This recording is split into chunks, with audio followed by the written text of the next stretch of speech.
পীরে কামেল পীর ওলি আউলিয়ার পর্যায়ে পৌঁছে গেছে। আমার বঙ্গবন্ধুর পরিবার ইসলাম প্রচারের জন্য বাংলাদেশে এসেছিলেন, ইসলাম প্রচার করতে এসেছিলেন। সেই পরিবারের সন্তান জননেত্রী শেখ হাসিনা দেখেন কত বড় আল্লাহওয়ালা। সকালবেলা উঠে আগে যায় নামাজ খোঁজে, তারপরে ফজরের নামাজ আদায় করে, তারপরে কোরআন তেলাওয়াত করে, এরপরে দিনের শুরু করে। আর আমরা তার হেলিকপ্টারে করে দাদার কাছে পাঠালাম। সে সংখ্যালঘু না সংখ্যাগরিষ্ঠ? কথা কয় না, কি গরিষ্ঠ? সংখ্যাগরিষ্ঠ। 2 নম্বর আউলিয়া পীরে কামেল হযরত শামীম ওসমান হাফিজাহুল্লাহ। দেখেন কত রাকাত, 80 রাকাত 90 রাকাত তাহাজ্জুদের নামাজ না পড়ে ঘুমাতে যায় না। কত বড় পরহেজগার আল্লাহ, এত বড় তাহাজ্জুদ গুজারি। আমি গোটা মাসেও তো 80 রাকাত 90 রাকাত দূরের কথা, 8-10 রাকাত তাহাজ্জুদ পড়া হয় না। ওয়াজ করে গাড়ি চালাই, বাড়ি জাতি জাতি তো ফজর হয়ে যায়, এর মধ্যে তাহাজ্জুদ পড়বো কখন? আর আমার শামীম ওসমান কত বড় আল্লাহওয়ালা, 80 রাকাত 90 রাকাত তাহাজ্জুদ পড়ে। এই পীর সাহেবকে পর্যন্ত আমরা বুরকা পরাইয়ে বিদায় করলাম। তাহলে 2 নম্বর আউলিয়া সেও সংখ্যাগরিষ্ঠ না সংখ্যালঘু? সংখ্যাগরিষ্ঠ।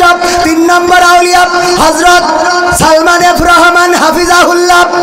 দেখেন দরবেশ বাবা বলে অনেকেই তার মুজিজা দেখেছিল। বাংলাদেশে যারা শেয়ার ব্যবসা করে কত সুন্দর করে শেয়ার কেলেঙ্কারি করলো, মুজিজা দেখায়। আমার মুসা আলাইহিস সালাম নদীর মধ্যে রাস্তা বানাই দেখাই দিল, ইব্রাহিম আলাইহিস সালাম আগুনের মধ্যে ফুল বাগান বানালো। আর আমার মুসা আলাইহিস সালাম পুড়ে গেল তুর পাহাড় পুড়ে গেল, কিন্তু মুসা পড়লো না।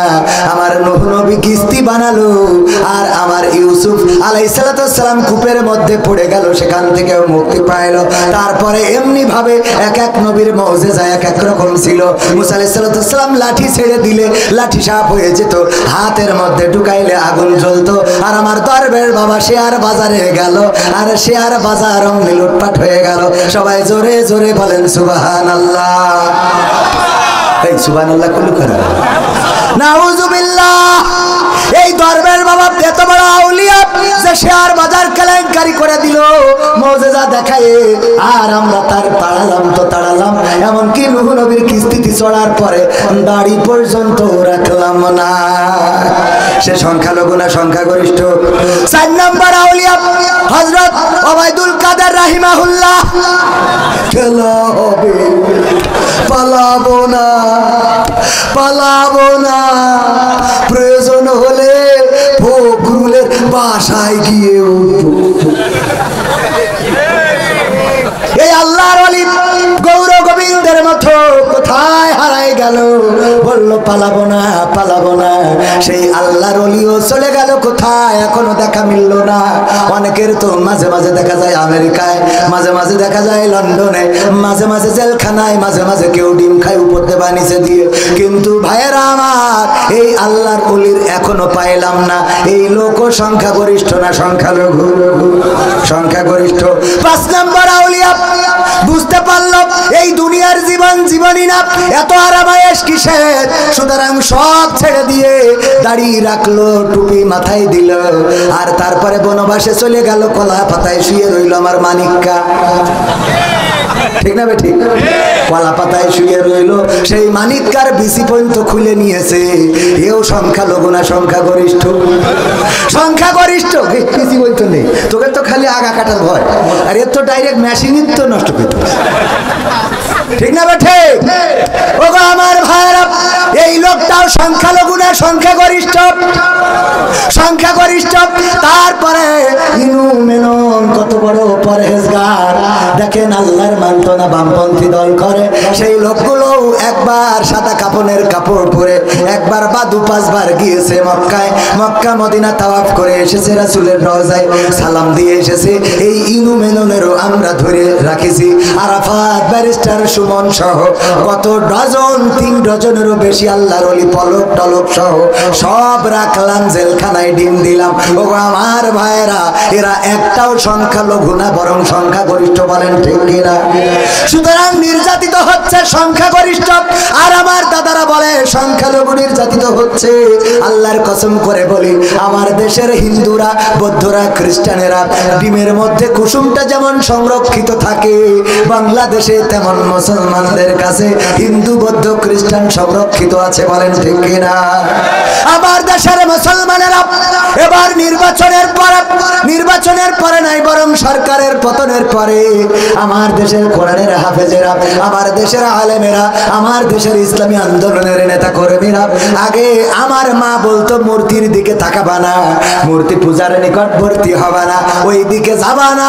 কিন্তু আমাদের নেতা কর্মী, মাদ্রাসার ছাত্র, কোরআনের হাফেজ এবার যেন কোন ষড়যন্ত্র করে যেন মূর্তি না ভাঙে, তার জন্য রাত জেগে জেগে তাদের প্রতিমা পাহারা দিয়েছে। বলেন ঠিক কিনা?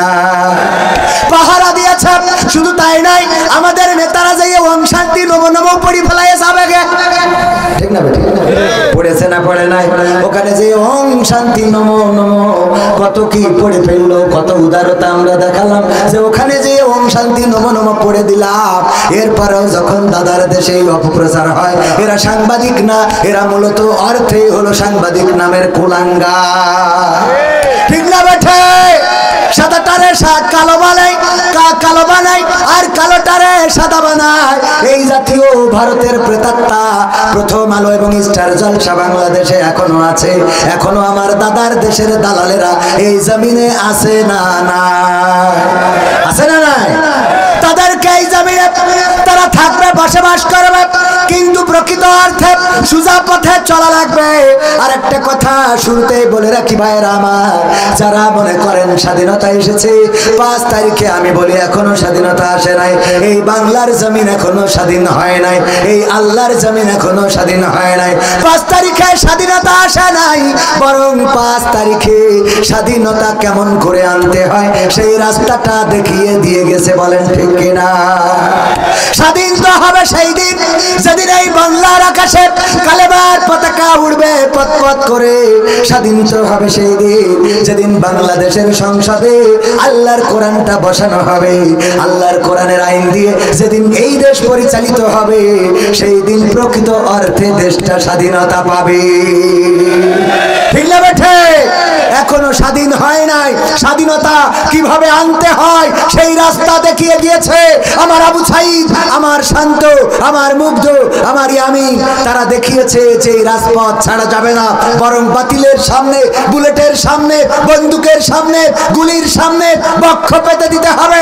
জালিমের গুলি আমাদের বক্ষ ছেদ করে পিছন দিয়ে বের হয়ে যেতে পারে, আমাদের রক্ত জমিনে পড়তে পারে, জমিন ভেসে যেতে পারে, সেই রক্তের সাগরে সাঁতার কাটা লাগতে পারে। সাঁতার কেটে কেটে একটি বিপ্লবী কালেমার পতাকা বাংলার জমিনে উড়ানোর রাস্তা দেখিয়ে দিয়ে গেছে। বলেন ঠিক না? আমরা সেই রাস্তা দিয়ে হাঁটতে হবে কোরআনের রাজ কায়েম করার জন্য। কোরআনের সাথে যদি কেউ দ্বন্দ্ব করে, তাদের সাথে আপোষ করা যাবে